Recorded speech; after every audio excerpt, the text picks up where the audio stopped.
Энд байгаа гурвалжин нь тэгшүүнцэгт гурвалжин байна. Энэ нь тэгшүүнцэгт гурвалжин, учир нь 90 градусын өнцөгтэй буюу тэгш өнцөгтэй байна. Тэгшүүнцэгт гурвалжны хамгийн урт талыг, за энэ талыг, үүний эсрэг орших хамгийн урт талыг, өөрөөр хэлэх юм бол тэгшүүнцэгт гурвалжны 90 градусын өнцгийн эсрэг оршиж байгаа талыг бид гяфтнууц гэж нэрлэдэг. Энэ нь үнэхээр сонин үг боловч доорх санааг илэрхийлнэ. Тэгшүүнцэгт гурвалжны хамгийн урт тал буюу 90 градусын өнцгийн эсрэг орших тал. Үүнийг мэдэх хэрэгтэй. Гяфтнууц гэдэг нь энд ярьж байгаагаар бол энэ тал буюу хамгийн урт тал мөн 90 градусын эсрэг орших тал юм. Одоо бид ямар хамаарлаар батлах вэ гэхээр тэгшүүнцэгт гурвалжны талуудын хоорондын маш алдартай хамаарал байдаг. Түүний баталгааг хийх болно. Том А, том С буюу АС талын уртыг жижиг А усгээр тэмдэглэе. БС талын уртыг жижиг Б усгээр энд тэмдэглэе. Цэгийг том усгээр, тал буюу уртыг жижиг усгээр тэмдэглэдэг тийм үү? Гяфтнуузын уртыг тэмдэглэхдээ АБ талын уртыг С-гээр тэмдэглэе. Одоо АБС талуудын хоорондын хамаарлыг харцгаая. Эхлээд С орой болон С гяфтнуузын хооронд бид өөр нэг шулуун юм уу хэрчмийг байгуулъя. Үүнийг тэгшүүнцгээр огтлохоор байгуулалт хийе. Үүнийг хийхийг хэлбэрхэн энд байгаа цэгийг, энэ цэгийг том Д усгээр тэмдэглэнэ. Үүнийг хэрхэн хийх вэ гэж бодож байгаах энэ гурвалжныг бүхэлд нь эргүүлж байгаа гэж төсөөлье. Тэгэхээр энэ нь цэгүүдийг хэрхэн яаж байгуулах талаар ерөнхий санаа өгнө. Үүнийг энд эргүүлсэн байна. Эндээс гяфтнууз нь энд байна. Энэ цэг нь Б, энэ цэг нь харин А цэг байна. Гурвалжныг эргэн тойронд нь байгаа бүх зүйлстэй нь эргүүлсэн гээ.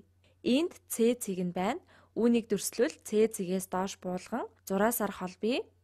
Энэ нь тэгшүүнцэгт гурвалжны гяфтнууз байна. Энд С Д эрчмийг байгууллаа. Д цэг хаана байх вэ гэхээр энд байна. Үүнийг хийх болсон шалтгаан нь юу вэ гэхээр бид бүх төсөөг сонирхоо авч үзнэ. Бидэнд 3 гурвалжин байна.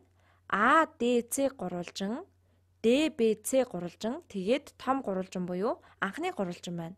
Бид бас эдгээртэй төстэй гурвалжин байгуулсан. Эндээс харахад А, Д, С гурвалжин нь том гурвалжинтай төстэй байна. Учир нь тэдэнд хоёуланд нь тэгшүүнцэг байна. А, Д, С гурвалжин нь тэгшүүнцэгт гурвалжин. Энэ өнцөг нь 90 градусын өнцөг байгаа болохоор энэ өнцөг нь 90 градус байна. Эдгээрийг нэмэхэд нийлбэр нь 180 байна. Энэ хоёр өнцөг нь хоёулаа тэгшүүнцэг. Жижиг нь мөн тэгшүүнцэгтэй байна. Том тэгшүүнцэгт гурвалжны хувьд хаанаас эхлэх вэ гэхээр энэ хоёрт хоёуланд нь энэ өнцөг байна. ДАЦ ба БАЦ өнцгүүд нь ерөнхий байна. Энд энэ гурвалжныг бичье. Эхлээд жижиг гурвалжны хувьд бичье. АДЦ үүнийг тэмдэглэе. Тэгэхээр энэ гурвалжны хувьд ярьж байна. АДЦ энд цэнхэр өнгөөр тэмдэглэсэн өнцөг, тэгшүүнцэг, мөн тэмдэглээгүй өнцөг, АДЦ гурвалжин. Энэ тэгшүүнцгийг хэрэгэлсэнгүй. Энэ нь том гурвалжны хувьд байна. Эндээс АДЦ гурвалжин, АДЦ гурвалжинтай төсөөтэй гурвалжин нь дахин цэнхэр өнгийн А өнцгөөс эхлэе. Дараа нь тэгшүүнцэг, энд дахин тэгшүүнцэг авах хэрэгтэй. Гурвалжин АЦБ. АЦБ.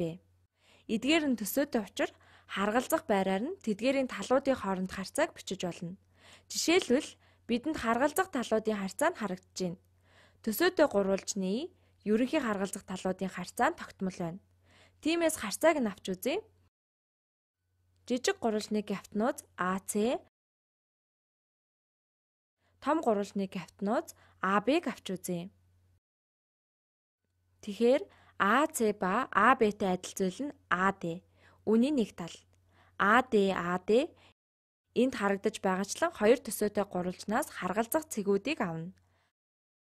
АД ба АЦ.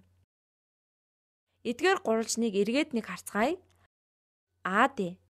АД талд цэнхэр өнцөг, улаан өнцөг, цэг, заавчлаарай АД талд цэнхэр өнцөг ба улаан өнцөг байна. Харин АЦ талд цэнхэр өнцөг, том гурвалжны улаан өнцөг байна. Иймд эдгээрээс хоёулаа том гурвалжных, эдгээр нь жижиг гурвалжны харгалзах талууд байна. Энд андуурахгүй тул төсөөлцгөөе. За төсөөг ашиглан урт талыг зөв бичье. Харгалзах цэгүүдийг нь олъё. АЦ-д том гурвалжны АБ харгалзана. Жижиг гурвалжны АД-д том гурвалжны АЦ харгалзана. АЦ-гийн уртыг мэдэх учраас дахин бичиж жижиг а, АЦ-ийн жижиг а. Харин бид АД-гийн уртыг мэдэхгүй байгаа. АБ нь харин С урттай. АД-гийн урт мэддэхгүй байгаа болохоор өөрөөр нэрлэе. АД-г бүгдээрээ жижиг Д үсгээр тэмдэглэе. Жижиг Д нь энэ Д-с энэ заяам. Харин С нь энэ хэсэг бүхэлдээ. За тэгвэл ДБ-гийн уртыг Е гэе. Одоо хэлбэрчлэх боломжтой боллоо. АД-г Д гэсэн эндээс А ба С тэнцүү Д ба А боллоо. Үүнийг солбож үржүүлвэл энд А-гийн квадрат нь тэнцүү С-г үржих нь Д. CD. Ястай сонирхолтой үр дүн гарлаа. Одоо бусад гурвалжны хувьд юу хийхийг харцгаая. Энэ гурвалжны хувьд энд мөн л тэгш өнцөг, том гурвалжны тэгш өнцөг. Мөн хоёуланд нь энэ өнцөг байна. Эндээс энэ хоёр гурвалжин нь өнцөг өнцгөөр төсөөтэй боллоо. Иймээс гурвалжин BDC буюу ягаан тал нь тэмдэглэгдээгүй. Иймээс BDC-тэй төсөөтэй гурвалжин нь одоо том гурвалжныг харцгаая. B буюу ягаан өнцгөөс эхлэн тэгш өнцөг C, BCA, ягаан өнцөг, тэгш өнцөг, тэмдэглээгүй өнцөг. Одоо хамаарлыг бичье. Жижиг гурвалжны хувьд харьцааг бичвэл BC тал BC-г хуваах нь BA, BC-г хуваах нь BA. Дахин эдгээрийн гяфтнуудыг авч үзье. BC-г хуваах нь BA тэнцүү BD. Үүнийг өөр өнгөөр тэмдэглэе. BD, үүний нэг тал BD, богино тал байна. BD-г хуваах нь BC. Харгалзах оройнуудыг авлаа. BC-г жижиг B-гээр тэмдэглэсэн. BC нь жижиг B. BA нь жижиг C, харин BD-г жижиг E-гээр тэмдэглэсэн. Энэ нь жижиг E. Эдгээрийг солбож үржүүлвэл B үржих нь B, олон бичлэг талууд болон хувааруудыг солбож үржүүлэхийг хэрэгэлсэн. B-г үржих нь B тэнцүү CE. Одоо нэг сонирхолтой зүйл хийж болох юм. Энэ хоёрын нийлбэрийг доор харуулъя. Энд дахин бичье. Эндээс B-гийн квадрат нь CE-тэй тэнцүү. Эдгээрийг нэмбэл зүүн гар талд А-гийн квадрат нэмэх нь B-гийн квадрат, А-гийн квадрат нэмэх нь B-гийн квадрат тэнцүү CD тэнцүү CD. Нэмэх нь CE. Үүнд хоёуланд нь C байгаа учраас эндээс C-г хаалтны гадна гаргавал энэ юутай тэнцүү болох вэ гэхээр C-г үржих нь D, нэмэх нь E, хаалтаа хаалаа. D нэмэх нь E нь юутай тэнцүү вэ?